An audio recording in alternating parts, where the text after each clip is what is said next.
बानी सबसे झकास हम अपना क्लास में लइका करेला समार बैठे खाती पास में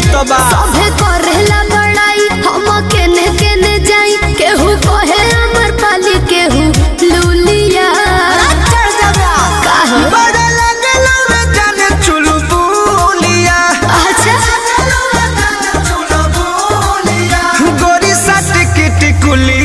पढ़े जब जानू स्कूलिया पढ़े जब जानू स्कूलिया अरे चुप रह।